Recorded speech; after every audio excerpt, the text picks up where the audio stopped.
Ya, seorang Erwin Yunas itu bukanlah siapa-siapa, tapi ini hanya anak kampung yang pulang kembali setelah perantauannya dan kemudian berbagi ilmu ke negerinya. Ya, seperti patah Minang, karakau madang di ulu, bau babung mabalun. Karantau bujang dahulu di rumah Parguno Balun. Sekarang udah pulang dan udah berguna kan? Insya Allah. Baik, Assalamualaikum warahmatullahi wabarakatuh. Kembali kita bertemu dalam podcast Vokasi SMK Negeri 2 Payakumbuh, dan pada hari ini tamu kita adalah Bapak Erwin Yunas SEMM, ya Pak ya. Yep. Beliau adalah Wakil Wali Kota Payakumbuh yang keempat sebagai Wakil Wali Kota. Nah, karena di Payakumbuh baru 4 kali pemilihan yang pakai wakil, sebelumnya wali kota nggak pakai wakil. Jadi Pak Erwin Yunas adalah seorang wakil wali kota di Payakumbuh dan pada hari ini menjadi tamu di SMK Negeri 2 Payakumbuh, dan kami akan berbincang tentang banyak hal, terutama tentang pendidikan vokasi dan bagaimana tamatan SMK ke depan. Untuk itu, sebelum kita mulai, karena ini sudah sesuai dengan protokol COVID, ya sebelumnya juga Pak Wakil Wali Kota kita jamin kondisinya negatif COVID, dan saya pun juga seperti itu. Jadi kita buka terlebih dahulu masker. Boleh kan, jaraknya cukup Pak? Iya ya.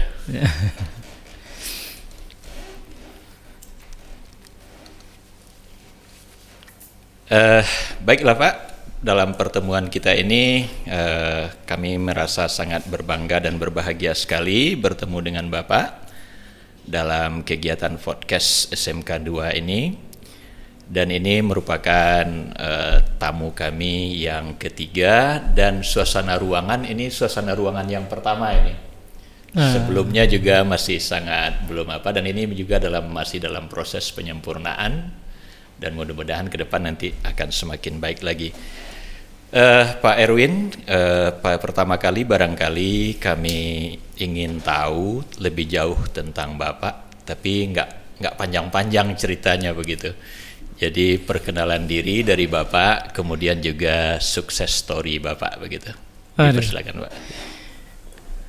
Sebetulnya kalau bercerita tentang diri ini nggak cukup sebetulnya waktu, tapi insya Allah bisa kita singkat. Orang cerdas itu kan bisa membuat sesuatu suka mengarang. lebih mudah dipahami begitu. Baik, ini kemudian juga kita mengucapkan terima kasih untuk suksesnya SMK 2 dalam membangun inovasi baik itu dalam pendidikan maupun juga metode-metode pembelajaran. Nah, ini podcast ini sesuatu yang sudah menjadi fasilitas dalam metode penyiaran bagi masyarakat kita, dan kekinian. Nah, ini podcast ini cukup populer. Nah, tentang pribadi sendiri, ya seorang Erwin Yunas itu bukanlah siapa-siapa, tapi ini hanya anak kampung yang pulang kembali setelah perantauannya dan kemudian berbagi ilmu ke negerinya. Ya, seperti patah Minang, karakau madang di ulu, bau babung mabalun. Karantau bujang dahulu di rumah Parguno Balun. Sekarang udah pulang dan udah berguna kan? Insya Allah. Nah, jadi rantaunya itu di mana Pak? Kita merantau di mana saja begitu? Dari tahun 90 setelah kita lulus SMA Negeri 3 Payakumbuh. Sekarang SMA 2. SMA 2 Pak, kemudian berarti Bapak alumni saya SMPP dulu namanya. Siap. Seniornya Bapak di sekolah. Saya sendiri tahun 90, kemudian kita langsung ingin menimba ilmu di tanah Jawa. Nah, kita ada sekolah di teknik grafika, kemudian ekonomi, Nah, kemudian di situ kita juga kuliahnya di Teknik Grafika di UI. Nah, kemudian secara bersamaan kebetulan kakak kita yang nomor 3 itu beliau punya percetakan di Jakarta, daerah Minangkabau. Itu terkenal dulu untuk orang-orang Payakumbuh. Nah, itu termasuk tempat singgahnya orang Payakumbuh di zaman itu. Dan di situ kita kuliah, kemudian bekerja. Ini kan ilmunya di bidang grafika. Nah, kemudian sorenya kita tetap kuliah lagi di ekonominya. Nah, Institut Bisnis Jakarta. Nah, di situ tanpa terasa ilmu yang sejalan dengan pendidikan sangat dibutuhkan, sangat membantu. Di mana tahun 96 itu karena memang sudah terbiasa bekerja, 96 di awal bekerja dengan jadi Bapak sambil kuliah bekerja begitu ya? Iya. Jadi vokasi ini sudah kita mulai dari jauh-jauh hari. Jadi cerita vokasi oleh Pak Erwin dari dulu udah biasa kan? Sudah biasa. Jadi dari situ 96 ada perusahaan Singapura namanya Transnational Indosin. Nah, beliau butuh seorang marketing. Karena kita juga lulus sarjananya adalah sarjana manajemen pemasaran. Nah, itu memberikan dorongan yang luar biasa untuk pengalaman langkah awal pertama. Nah, kemudian tahun 98 dapat kesempatan juga untuk di multinational company namanya Cortex Packaging, perusahaan Inggris. Termasuk perusahaan raksasa chemical Inggris, membutuhkan seorang manajer printing. Nah, jadi printing manager itu termasuk lompatan besar yang kita dapatkan, ya karunia Allah untuk lompatan besar itu, di mana saat itu mereka sudah bertahun-tahun mencari seorang manajer printing yang punya kemampuan lengkap.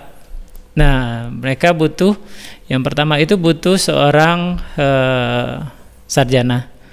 Nah, alhamdulillah kita sudah masuk. Jadi karena waktu itu dicari sarjana banyak. Nah, tapi yang punya pengalaman printing jarang, langka sekali, sampai 3 tahun mereka belum dapatkan. Nah, terus sudah pengalaman di situ, kemudian bisa berkomunikasi dalam bahasa Inggris.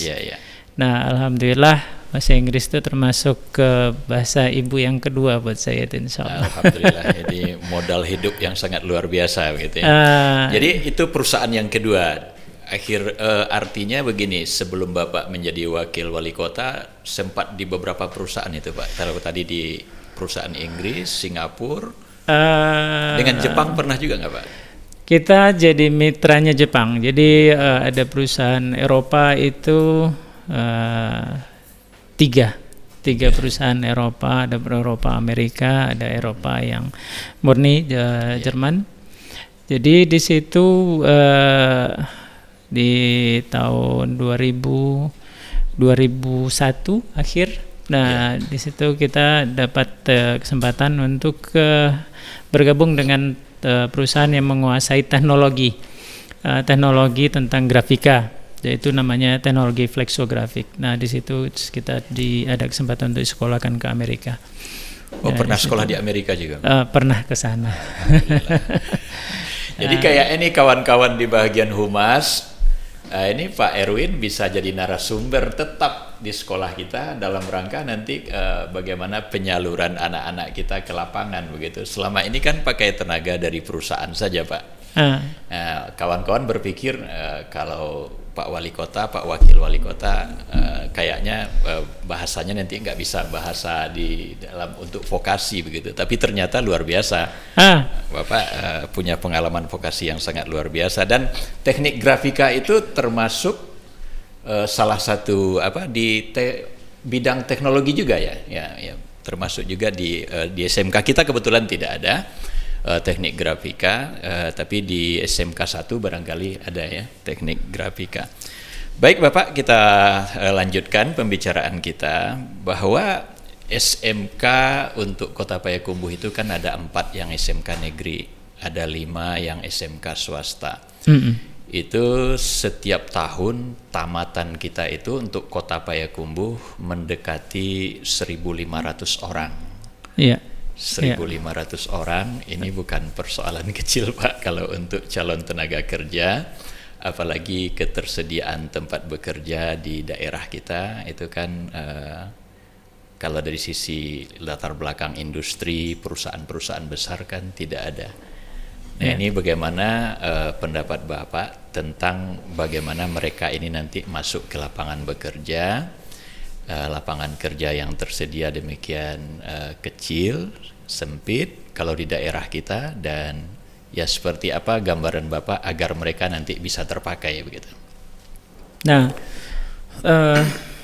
kita paham bahwa untuk menciptakan seorang ahli itu tidak bisa simsalabim, tidak bisa simsalabim, karena untuk menjadikan anak didik kita menguasai ilmu itu butuh waktu yang sangat panjang. Saya boleh cerita sedikit tentang pengalaman. Saya bertemu seorang waktu saya di perusahaan George Rickerman, namanya perusahaan Jerman. Saya bertemu dengan seorang marketing yang kaku sekali.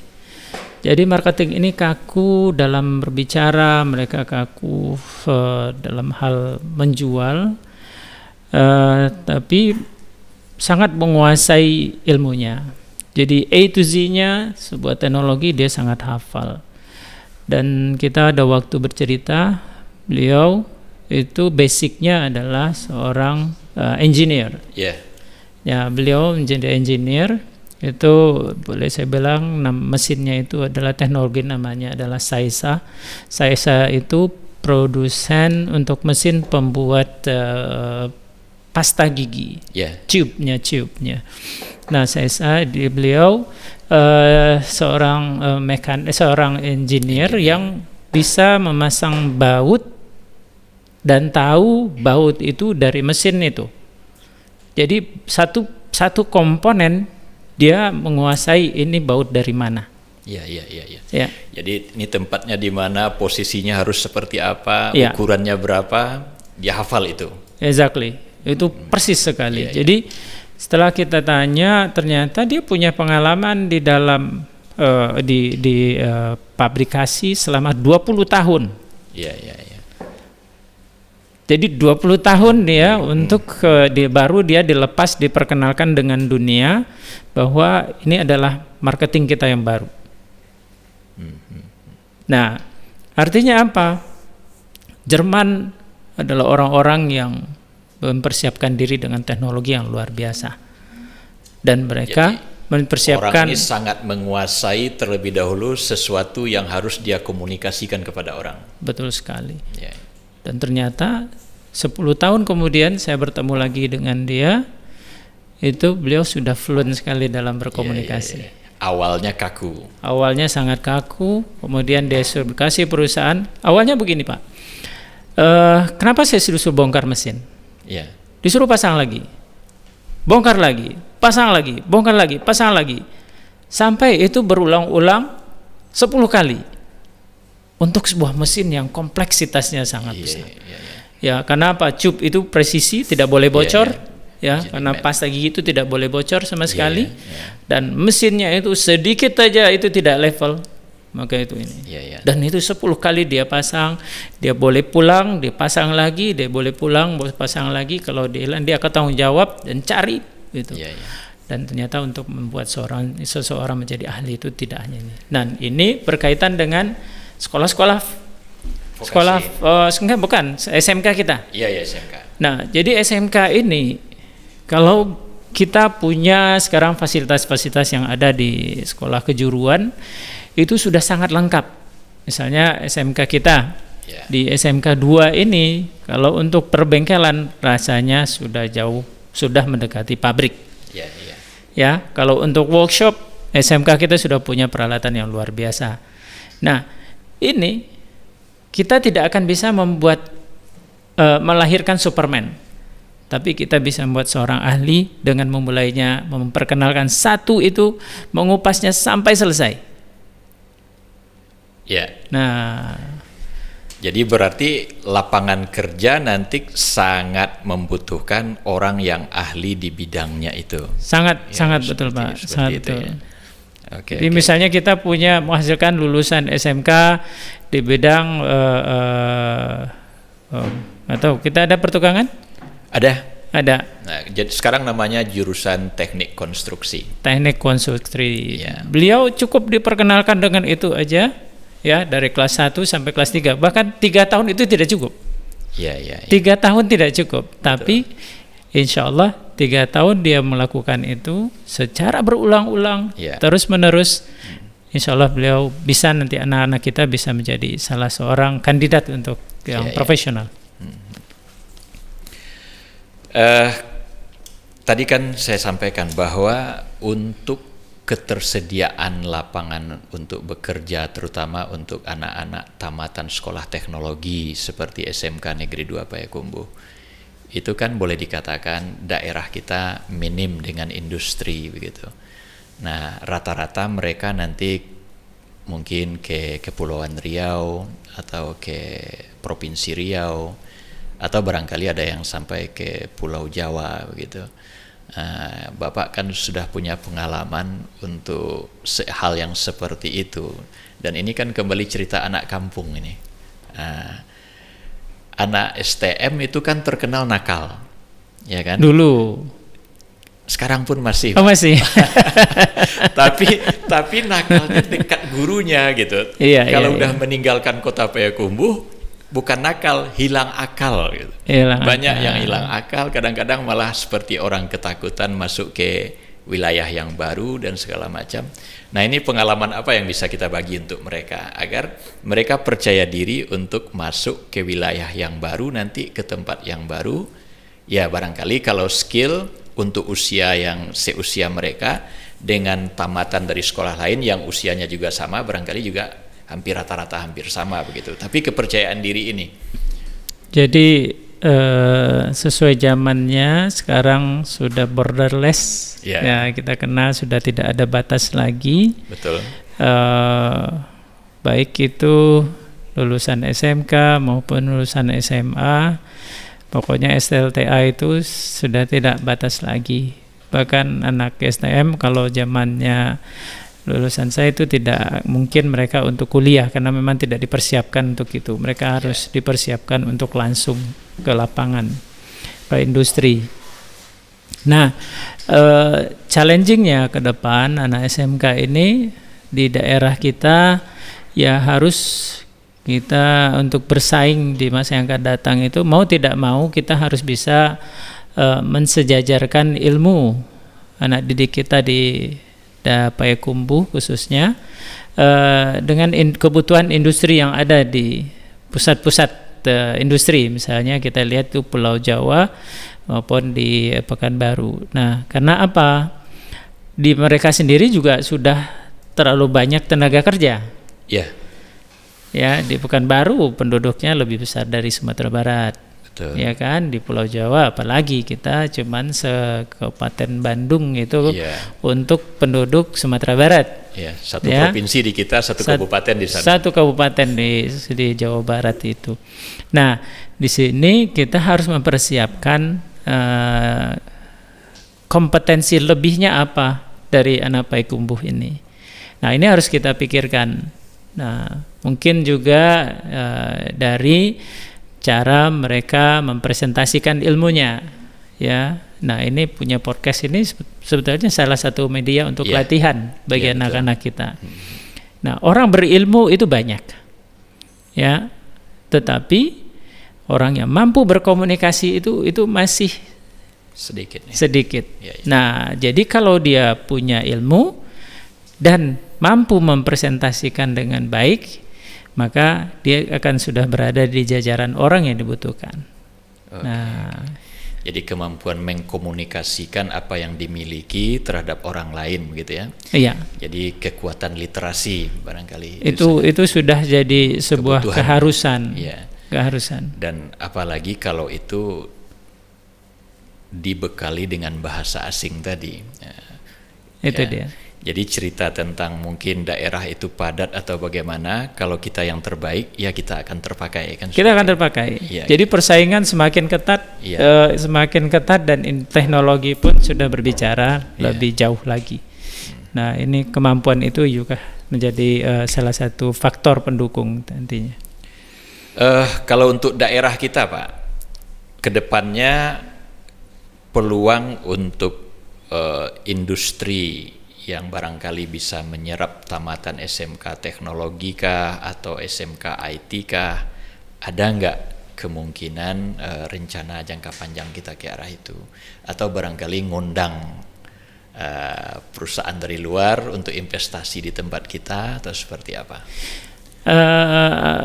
Insya Allah kita dalam arah ke sana Pak. Kalau kita lihat dengan persiapan yang dilakukan oleh pemerintah kita membangun akses tol, Yeah. Sehingga jarak itu bukan lagi menjadi kos yang besar. Nah, jadi kalau seandainya akses tol di Pekanbaru ke Payekes ke Padang itu jadi, maka dari Payakumbuh itu akan menjadi tengahnya. Yeah. Nah, jadi itu akan menjadi interchange-nya. Nah, sehingga nanti dari Payakumbuh ke Padang dibutuhkan 1,5 jam, Payakumbuh ke Pekanbaru hanya dibutuhkan 2 jam. 2 jam. Ini peluang kita untuk memungkinkan kita untuk membuat satu industri di sini. Dan ini sudah kita jajaki. Beberapa teknologi nanti akan kita bawa ke Payakumbuh, dan ini menjadi mungkin insya Allah juga akan menjadi industri yang bisa menyerap tenaga kerja lokal. Ya, kita doakan mudah-mudahan itu terrealisasi dan mudah-mudahan jangka waktunya tidak terlalu lama, kan begitu. Insya Allah. Nah, kalau dari sisi pemerintah, ya kalau tamatan SMK yang IT atau bisnis manajemen barangkali pekerjaan kantoran. Nah, kalau untuk SMK seperti STM, kalau di jajaran pemerintah ini peluangnya kemana, Pak? Nah, kalau selama ini mungkin PDAM gitu ya. Ya, kita melihat dalam beberapa kegiatan itu sangat besar peluang anak-anak didik kita, seperti pembangunan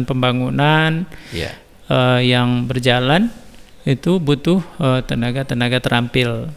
Nah, ini inovasi yang kita butuhkan secara berkesinambungan sehingga nanti kita memiliki sumber daya yang kuat. Nah, misalnya dalam beberapa kegiatan 1 bulan ini kita ke rumah-rumah, menjadikan rumah layak huni. Nah, ini anak didik kita bisa kita libatkan dalam membuat sebuah perubahan. Nah, pelatihan-pelatihan ini kenapa dananya disiapkan oleh pemerintah, kemudian diperuntukkan semaksimal mungkin untuk masyarakat kita. Nah, di sini adalah media latihan untuk anak kita, anak-anak didik kita. Nah, nanti kita akan undang anak-anak SMK untuk terlibat, seperti membangun rumah layak huni. Nah, konstruksinya bagaimana? Nah, itu langsung dipraktekkan. Ya, ini sangat menarik. Ya, artinya nanti pemerintah daerah punya dana untuk pembelian bahan dan kelengkapannya, tenaga kerjanya kita coba dari anak kita, kan seperti itu. Betul. Ya, kami akan sangat bersenang hati kalau dilibatkan untuk kegiatan yang seperti ini, Pak Wawako. Kira-kira tahun ini? Hari ini Dinas Pemukiman dan Perumahan kita ada mungkin sekitar 200-an rumah. 200. Insya Allah nanti untuk rehab rumah yang jadi program pemerintah. Nah, ini nanti kita bisa libatkan SMK, anak-anak didik kita untuk terlibat bagaimana bisa mengaplikasikan ilmunya. Jadi mereka langsung terjun dan melakukan, kalau di sekolah selama ini Pak, mereka kan simulasi. Ya. Jadi sifatnya simulasi buat bangunan, kemudian tidak jadi dalam bentuk yang sesungguhnya. Dan kami juga sering dikritisi oleh pihak direktorat. Kadang-kadang anak SMK itu seperti orang buat baju, disuruh buat lengannya saja, buat kerahnya saja, kan begitu. Ya. Jadi buat baju yang utuhnya kapan, kan begitu. Nah, jadi ini, akhirnya sepenggal-sepenggal kemampuan mereka. Ini akan menjadi terobosan antara dunia pendidikan dan pemerintah. Nah, ini akan kita sinergikan ke depan, bagaimana anak didik kita mendapatkan media yang tepat dan bisa diterapkan langsung di lapangan. Jadi sangat boleh. Jadi kami punya jurusan yang pertama, kalau di konstruksi itu ada 3 sekarang Pak. Tapi yang bisa terlibat dalam kegiatan ini mungkin 2. Yang pertama namanya teknik desain, pemodelan, dan informasi bangunan. Jadi ini kerjanya menggambar, membuat perencanaan. Kemudian ada jurusan teknik konstruksi bisnis dan properti. Mereka ini yang akan bekerja di lapangan nanti. Baik, terima kasih banyak. Kami tunggu yang itu Pak. Dan kedepannya kita kan begini, dari apa yang Bapak sampaikan tadi, ya sesungguhnya untuk suksesnya sebuah kegiatan di daerah kita itu kan banyak elemen yang harus terlibat, banyak elemen yang harus kita ikut sertakan begitu. Ya. Dan saya melihat dari apa yang Bapak sampaikan tadi, ya sepertinya Bapak cukup mengerti dan paham untuk bisa melibatkan semua ini. Dan ini barangkali bahagian dari strategi seorang kepala daerah yang baik atau gimana ini? Atau memang ilmunya udah seperti ini gitu? Kita tahu bahwa perkembangan dunia itu sudah tidak bisa lagi ditutup-tutupi dengan teknologi. Yeah. Nah, pemikiran-pemikiran seperti ini tentunya tumbuh dari perjalanan, di mana menjadi seorang leader itu harus bisa membaca situasi, dan Payakumbuh akan bergerak nanti menjadi kota yang maju. Dan tentunya kita harus bisa mempersiapkan semua elemen itu menjadi orang-orang maju tentunya. Dan kebutuhan untuk ke dunia kerja ke depan bukan lagi orang yang berotot kuat, tapi orang yang sudah berotot dan berilmu. Dan ini kelengkapan yang nantinya tentu akan sejalan dengan kebutuhan ke depan. Ya, kalau kita lihat Payakumbuh 5 tahun ke depan atau 10 tahun ke depan, itu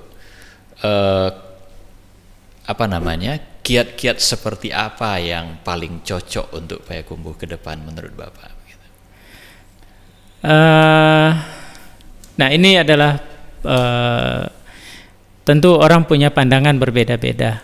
Tapi kita lihat di pemerintahan sekarang, untuk penerimaan pegawai sipil, aparatur sipil negara itu punya standar yang sangat kuat, di mana IP-nya harus 2,75 minimal.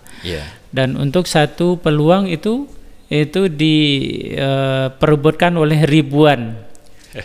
Persaingannya luar biasa. Jadi persaingannya sangat ketat. Ini akan terjadi seleksi alam yang luar biasa, best of the best.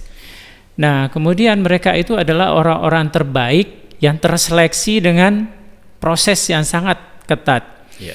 Nah, mereka adalah calon-calon pemimpin yang harus betul-betul seperti kalau senjata, mereka itu adalah senjata yang luar biasa dan harus bisa dikendalikan oleh orang yang luar biasa juga.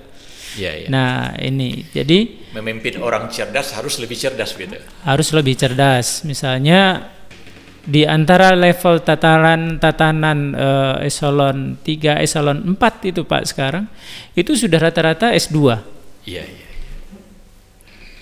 Nah, ya, S2 ya. jadi jangan salah, kita tidak boleh lagi melihat bahwa Payakumbuh ini adalah pemerintahan yang biasa seperti puluhan tahun yang lalu. Tidak. Ya, ya, ya. Payakumbuh ini adalah daerah yang sudah memiliki SDM yang kuat. Mereka S2, ada yang S3.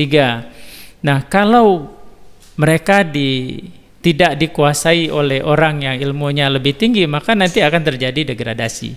Ya, ya, ya. Nah, orang-orang itu karena apa? Bisa saja karena memang mereka punya keterbatasan seperti dalam hal menjual, dalam hal menyampaikan, karena mereka punya ilmu.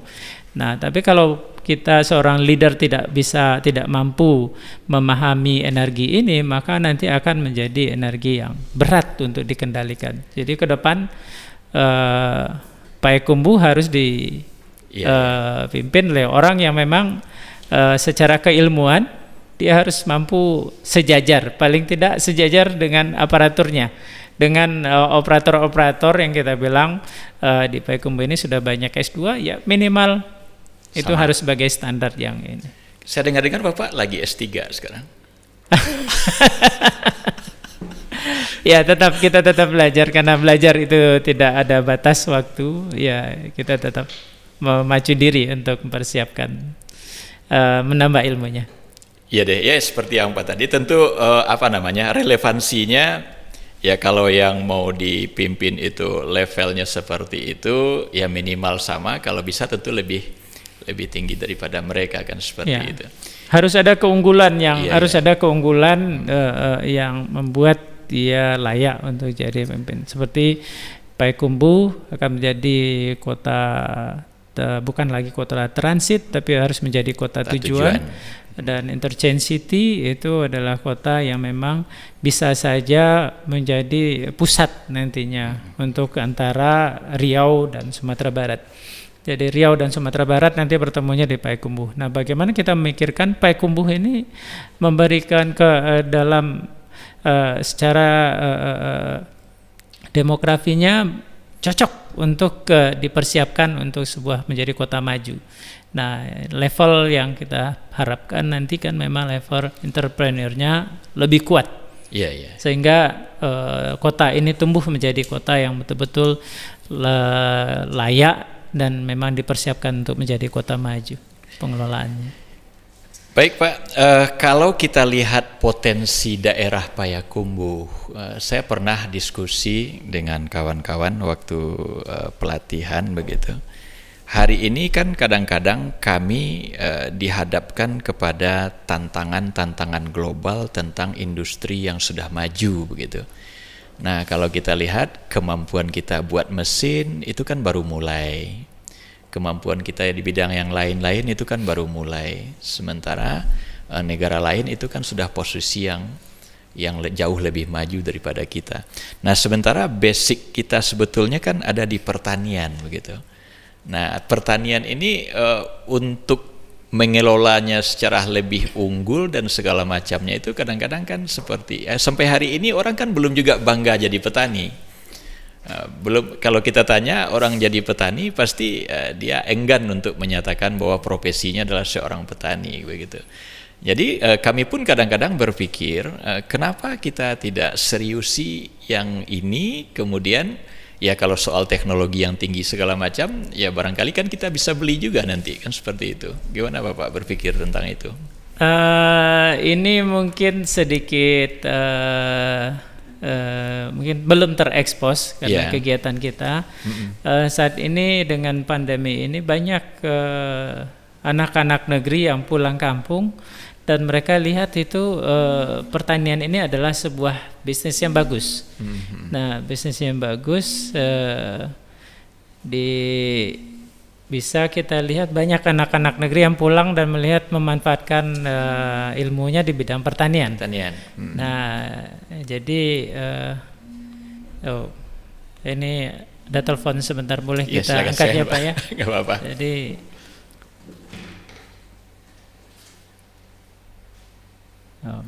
ini dari sahabat kita dari Itali. Nah, jadi di Payakumbuh sudah banyak anak-anak yang mencoba menggarap pertanian dengan ilmu yang baik. Jadi banyaklah lahan tidur di Payakumbuh yang dikelola oleh sarjana-sarjana muda. Jadi anak-anak muda sudah banyak yang bertani. Jadi ini sudah berubah. Ini tren akan ke pertanian itu justru sekarang sudah meningkat. Nah, ini bagaimana kita bisa menyikapi potensi pertanian di Kota Payakumbuh bukan lagi penggarap. Jadi petani penggarap, tetapi betul-betul pengusaha yang ingin terjun langsung ke bidang pertanian. Nah, mereka sudah mulai memanfaatkan teknologi seperti untuk membajaknya, kemudian untuk menanamnya, kemudian untuk mengolahnya. Nah, ini ke depan harus kita sinergikan dengan SMK. Nah, bagaimana teknologi itu yang dipakai adalah teknologi yang dibuat oleh anak-anak SMK.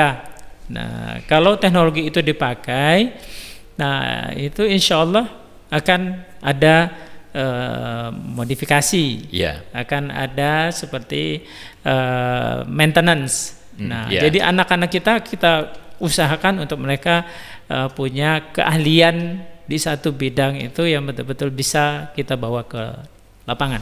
Oke, jadi berarti kita sangat bermanfaat nanti hendaknya sekolah teknologi itu terhadap pengembangan pertanian itu sendiri. Terima kasih Pak Erwin Yunas, Wakil Wali Kota Payakumbuh, telah bersama kami meluangkan waktunya hampir setengah jam pertemuan kita ini. Jadi mudah-mudahan ini bukan pertama dan terakhir, Pak. Insya Allah. Mungkin ada closing dari Bapak sebelum kita tutup. Baik, kita melihat fasilitas yang dimiliki oleh SMK sudah sangat baik. Jadi negara sudah memfasilitasi sekolah-sekolah kejuruan ini, baik itu dengan teknologinya, kemudian dengan pelatihan-pelatihannya. Jadi ini saatnya kita berbicara. Ya, kita harus mampu mewujudkan peluang ini, bagaimana kita melahirkan satu keahlian itu jauh lebih baik daripada banyak tapi sedikit-sedikit. Jadi kalau SMK kita kuat misalnya dari tekniknya, jadi teknikalnya, konstruksinya mungkin, nah kita fokus di situ. Jadi satu SMK, one school, one product. Nah, one school, one product, dan insya Allah kalau kita mampu membuatnya itu, maka SMK juga bisa menjadi industri. Jadi ada belutnya nanti. BLUD. Ya, ada BLUD. Jadi SMK ini kalau orangnya mampu kita fasilitasi untuk konstruksi, kita buat anak-anak kita ahli di situ. Nah, jadi kita nggak perlu, jangan kita punya ribuan, tetapi kita kosong. Nah, lebih baik kita punya beberapa tapi ahli. Kemampuan yang mantap gitu ya. Kemampuan yang mantap. Potensi yang bagus. Oke Pak, terima kasih banyak. Mudah-mudahan kita bisa wujudkan itu, dan kita juga terima kasih kepada pihak kementerian dan direktorat yang memang setiap tahun itu melengkapi fasilitas belajar anak kita. Betul. Dan kita perlu mensyukuri yang sangat luar biasa. Sebab apa? Kalau fasilitas ini dihadapkan pembiayaannya ke pemerintah daerah atau kepada orang tua, ini luar biasa mahal gitu. Sangat mahal. Ini ada fasilitas yang sudah berskala industri. Jadi harus kita jadi ini kita syukuri manfaatkan sekali, dan mudah-mudahan nanti kawan-kawan di sekolah akan bisa membuat siswa menjadi lebih terampil, mumpuni di bidangnya, sehingga sesampai di lapangan mereka nanti akan menjadi calon tenaga kerja yang mudah mendapatkan pekerjaan. Sekali lagi terima kasih banyak Pak atas waktunya, dan mudah-mudahan pertemuan kita ini sangat bermanfaat untuk kawan-kawan guru-guru kami di SMK Negeri 2 Payakumbuh dan SMK-SMK lain yang ada di seluruh Indonesia. Jangan lupa subscribe ya. Like and subscribe tentunya. Oke, terima kasih banyak. Kita tutup pertemuan kita. Oh ya Pak, silakan minum Pak. Ini udah terlambat. Iya. Terima kasih. Udah di akhir baru nyuruh minum. Kita tutup pertemuan ini dengan membaca Alhamdulillahirobbilalamin. Assalamualaikum warahmatullahi wabarakatuh. Waalaikumsalam warahmatullahi wabarakatuh.